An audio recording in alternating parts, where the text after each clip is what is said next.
now we're going to hear from somebody who has been rather important in supporting efforts to be creative and innovative and sometimes unusual in how all of us approach journalism. This is John Bracken from the Knight Foundation, who has been a frequent flyer at Lion conferences. Man, I don't know how to stop that, especially if sandwiches are coming after this. Well, hopefully I can riff off of that. Yeah, let's see if we can get my slides up. Here's okay,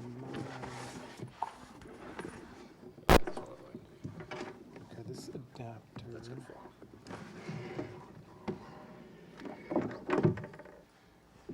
You know what, I'm going to need that because I don't think we've got the right adapter for this. No? I've got a USB adapter, but not that.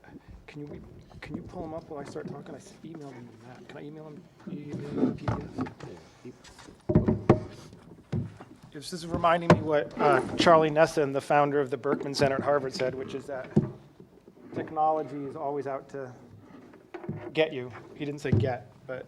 It's actually easier if you have your Gmail, you just pull it up in there. That'll save the middleman. All right. That'll be tricky. So while I pull this up, I'll try to talk a little bit too. Can I email it to you and you pull it up on your Gmail? That way I don't have to log in. So I'm actually, Dylan, that was really nice. I don't know how to riff off of what you just said. I guess my talk, luckily, is to try to riff off some of the uncertainties and difficulties that Dylan just talked about. Let me turn on my phone so it gets to you. All right, it's away.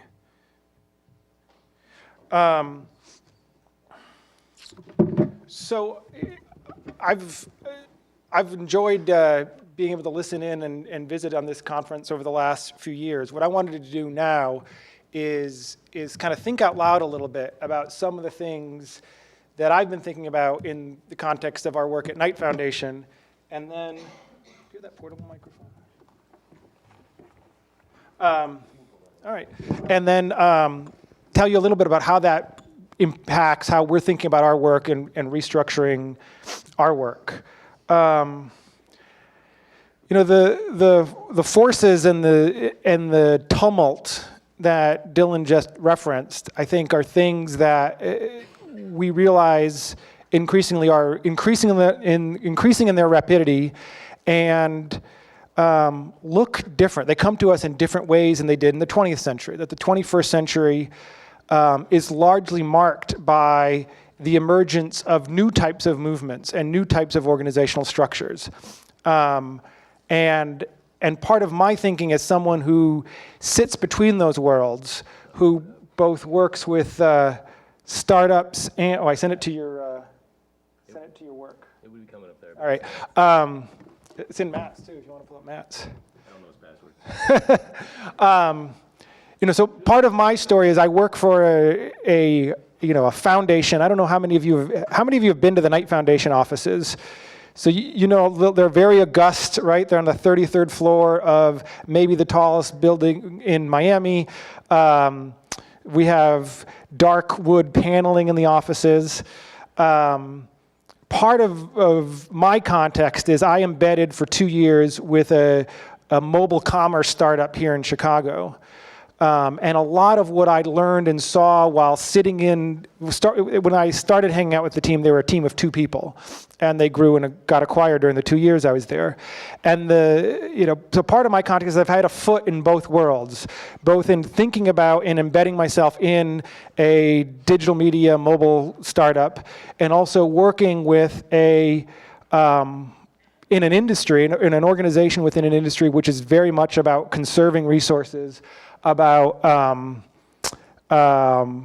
being where formality is a key part of the work. And so one of the things I've been trying to do is think about how to bridge those two worlds. How, in terms of our grant making, how do we ensure that we're adaptable and iterative and taking advantage of these new emerging approaches, and that the new things we're investing in are also embedded with the values of truth-telling and transparency that are the hallmarks of our legacy work. All right, good job. This is me tap dancing. So I'll do a little bit of the thinking out loud. There we go, perfect. Let's start with that one. I'll do a little bit of thinking out loud, and then I'll, let's see, is that the right one? That's perfect. Give me that crazy guy. All right. So, so this is an image from the Arab Spring, right, which arguably was a fairly significant movement at the beginnings of the 21st century, not organized, not structured in the way that we might think about it in a traditional approach. Right, and I think arguably larger entities like U.S. foreign policy and the State Department and the Defense Department have been trying to catch up with that ever since. I can just do it from here if that's all right.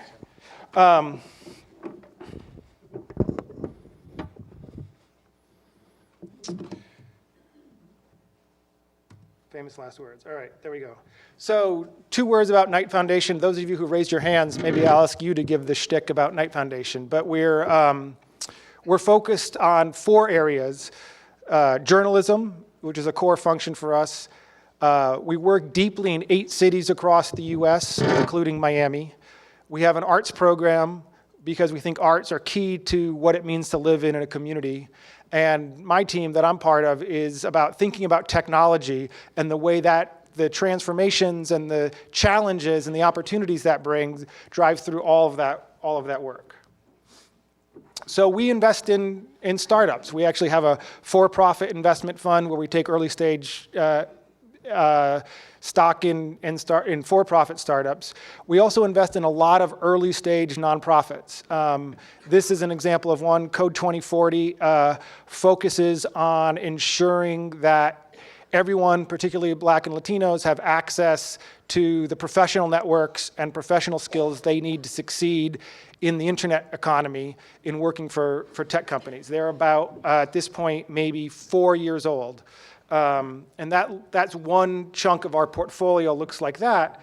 Another chunk of the work we work with looks like the New York Public Library, which is somewhere around 170 years old, has very different sets of challenges when it comes to infrastructure, employer in whom they employ, and how they go about doing their work. Yet they're also part of our portfolio and the way we think about what America needs to succeed from an information and news perspective in the 21st century. So I'm going to steal a little bit here from General Stanley McChrystal, who after running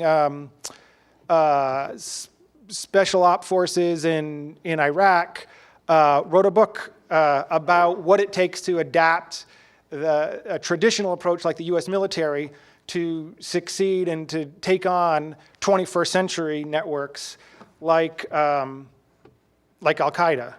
And part of his frame was the consistently shifting environment that threatens to overwhelm us, right? And I think this is a mark that we've seen throughout our work, that it's not that we're just trying to catch up to a moment, but that the speed of which things are changing is so great that it's impossible for any one of us to actually be informed. We've seen this when we talk to scientific and medical researchers, that we're at the point today where it's impossible for any one scholar to be up to date in their field, right? The rate of information, the creation of information and insights has outtaken our ability as humans to consume it. And instead of, and you've seen now this beginning to be the shift in, for instance, K-12 education, where more important than learning facts and figures is learning how to learn.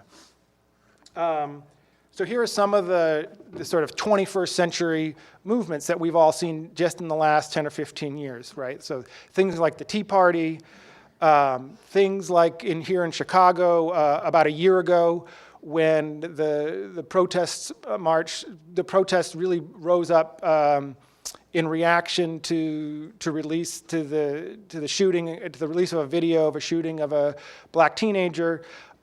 We saw a rolling series of protests, largely self-organized, not driven by traditional organizations. And of course, the context of the Stanley McChrystal work. Am I enjoying Lumen? Yes, very much. And to make it not all serious, also things like the Maker movement. I don't know how many of you have seen Make Magazine or have gone to Maker Fair, but the notion that these new types of technology, things in maker spaces, it enables us to build new tools, down the street at the Chicago Public Library, they check out programmable robots, and this notion that we can be part of building the future ourselves is also emerging relatively in an inchoate, independent way. So there's some basic attributes that McChrystal in his work and others that we've studied highlight in what it takes to be able to be institutionally bilingual in this way, right? For us, what does it mean for us older, more hoary institutions to adapt and think in these new ways? And this is not always easy, right? So this is an easy thing to say. Adaptability is more important than being efficient. But for those of you who are in or have come from traditional organizations, you know how hard that is, that the attributes of things like a flat structure, of being agile and dispersed, aren't the way that we structured our organizations and our institutions in the 20th century. Right? If you think about the classic 20th century institution, you can think about Detroit and the car industry, right? Where people did their functions, and being flat wasn't, and enabling people to be creative wasn't a core part of that work. There's actually a term that emerged out of the military in the 90s in relation to this, and it's a horrible military acronym called VUCA, and it talked about building comfort with the volatility, the uncertainty, the complexity, and the ambiguity. And I think there's a certain kind of almost Zen mindset that it requires from us that, again, is easier for some of us than others to adapt to. But in a context in which technology has outpaced our ability to keep up, the building a comfort level with that rapidity of change, and knowing that the structures and worlds are going to change in shorter periods of time, and that we need to build our own cognitive mindsets to be comfortable with that becomes a really key attribute. And again, in the context of what Dylan just said, that's hard for many institutions to do, and it's impossible for some organizations to make that adaptation. At Knight, one of the ways we've tried to get ourselves in that mindset and bring along some of our partners to that mindset is borrowing from design thinking and theories of design. And so this is just a basic element that comes out of the company you might have heard of called IDEO, that kind of talks about what it means, what a product set of behavior patterns sort of looks like, right? And those of you who have been exposed to these approaches know that it emphasizes openness, it encourages people to reserve judgment, and it requires a little bit of risk even in the process of learning it. It's something that we've adopted into our work. In our portfolio, pretty much all of our grantees we take through a process like this to help them think through what it takes to try and build a new product or a new approach. We learned that the hard way, right? So for a period of time with things like the Knight News Challenge, we were giving people funds, and patting them on the back, encouraging them to go start something new, and then realizing we were betting on their idea, but we weren't really helping them develop the tools it takes to test and execute an idea. And I think one of the things in looking across other industries, we learned very quickly was that your first idea often fails, and it takes behaviors and abilities to try things, learn how people react to it once you get it out of your head, and bring it back in and build a new thing. one of the topic areas that we're trying to get our heads around is artificial intelligence. So this is a shot of, I don't know how many of you have played Go, but this ancient Korean game. This year, the DeepMind, the artificial intelligence owned by Google, defeated the world master of Go. And people looked at that as a really even more significant than IBM Watson defeating the world Kasparov in chess, that Go is even more complex, a couple layers of complexity beyond. And for a computer, for software, to now be able to defeat the world's greatest Go player demarcates that in terms of the realm of artificial intelligence, we really are coming to a new space, right? So the last month, or I guess earlier this month, Uber rolled out their first autonomous vehicles in Pittsburgh. And so for us at Knight Foundation, what we're trying to do is, above and beyond thinking about what digital and the transformation of digital portends for the areas we care about, which we're still trying to do, we want to become more conversant and begin to think and introduce discussions about what the societal impacts of this robust, deep sets of technological innovations are going to mean for our societies and our institutions. So related to that, but in a very different context, for us, are libraries. We see libraries, in particular public libraries, as key vehicles and locations of talent and context for all Americans to better understand and learn about what these digital transformations can mean for their lives. We've spent time over the last 2 years investing in a series of projects and working with a series of libraries across the country. One thing that we're really conscious of is libraries as a bridge between what digital can enable and what the gaps are. So for instance, here in Chicago, 1/3 of all Chicagoans do not have access to the internet at home. And the library here in Chicago and across the country becomes a primary point for people to access the internet, to learn the skills they need to apply for jobs. And we're seeing more and more of that. This is an example of a Wi-Fi hotspot a program that New York Public Library kicked off about 2 years ago that we funded, when New York Public Library realized that in addition to being a provider of books, if they're a provider of knowledge, giving people access to the internet is going to be a core function of what they do going forward. And increasingly, we're seeing libraries as a place for people to learn digital skills. Right, and again, some of these approaches that I would mention in terms of learning how to learn, one of the unique values we've learned about libraries is that they don't look like or feel like school, that the ability to experiment, to play, to have fun, the informal framework of a library is a more comfortable place for a lot of kids, let alone a lot of adults who are lacking in the skills that they're going to need to succeed in an internet economy. So I is particularly conscious of that the sandwiches are after me. We'll stop there. I'm happy to chat or flesh out a little bit more about what we're thinking about, or meet you over sandwiches. Seem to have lost our spare mics. Oh, no. Any questions? I think people are hungry. Trip's got one. All right, Trip. I'm spend time thinking about this too, writ large, kind of historical and whatnot, and the focus on tech is very important, but the technology is always based on human beings and how they think. So what is the balance between, sometimes if you look at American history, there's kind of a utopianism that a trend through American kind of like technology can save us. When in fact it's human thinking that goes into the computers and the algorithms and data journalism and all this other stuff. Can you talk about the balancing of that? And you did a little bit in that presentation. Yeah, I mean, I don't think it's a balance. I mean, I think the human context comes first, right? And that's part of the reason why, as we're thinking about things like smart internet devices rolling out, and artificial intelligence, and what the future digital newsroom looks like, the context of places like the library become that much more important for us.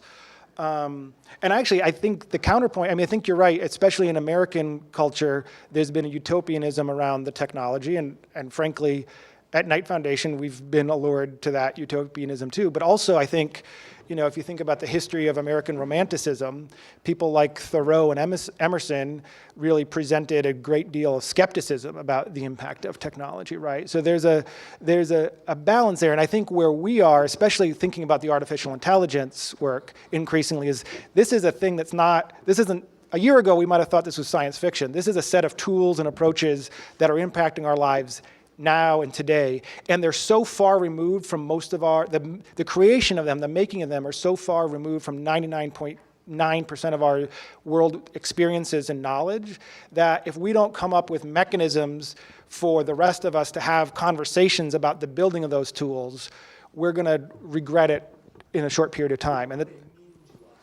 what they mean, what they portend, what decisions we might be imbuing within that code without thinking about it. Those are all. So one of the key assets we're looking for are people that can kind of translate between those worlds. Hi. Hi.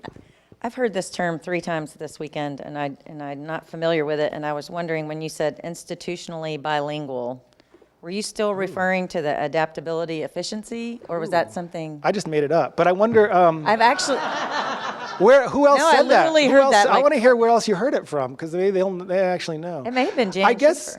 I guess I meant it in the context of, again, my work was sitting in a startup that for most of the time was 4 nerds programming computers, looking at what they were doing and adapting to build their new tools and how they approach their work, and trying to take that and translate that back in to this multi-billion-dollar organization with a big office and a reputation to keep, and trying to bridge those 2 approaches is kind of what I meant by institutional bilingualism. So, it's something that, so for instance, with whether it's public media organizations or libraries or city government, we've spent a lot of time thinking about what does it take to be the entrepreneur within those organizations, the person who's trying to drive or spark new approaches. That can be incredibly isolating. So what are the people bringing in these new ideas into their old institutions? How do they succeed? What approaches do they need? What skills can we help them develop to succeed, if that makes sense? That these institutions.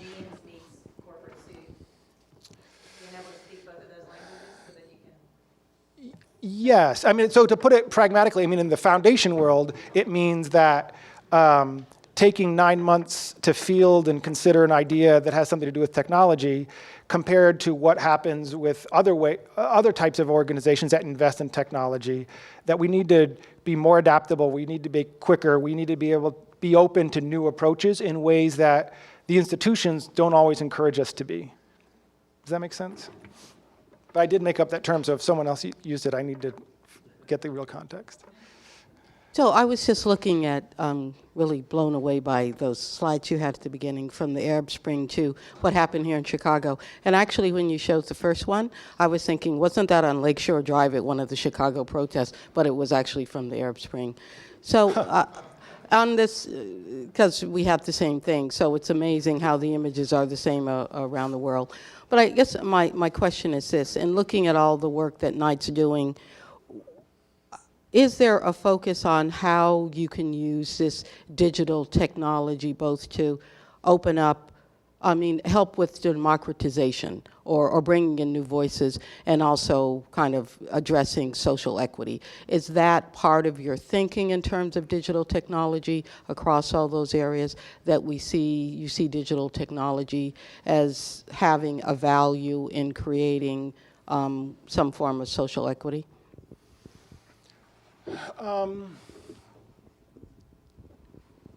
Yes, I think that our DNA, which continues to be our predominant DNA, is as journalists and comes out of a journalism background, right? And so the emphasis we have, say for instance in the election work, that we've supported lots of nonprofits, big and small, startup and legacy, working on increasing Americans' ability to participate in the electoral system.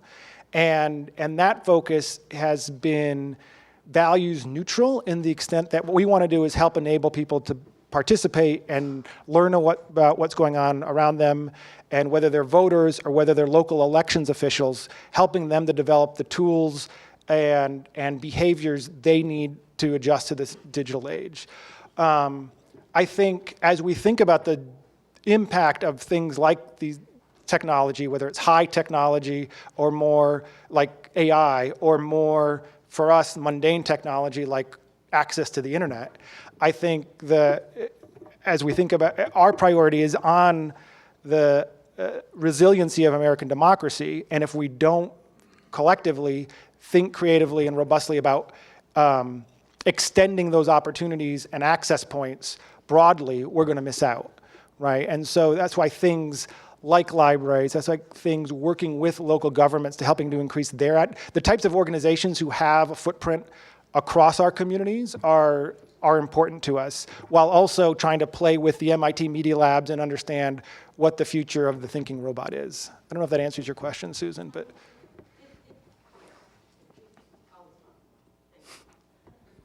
Thank you very much, John. Sure.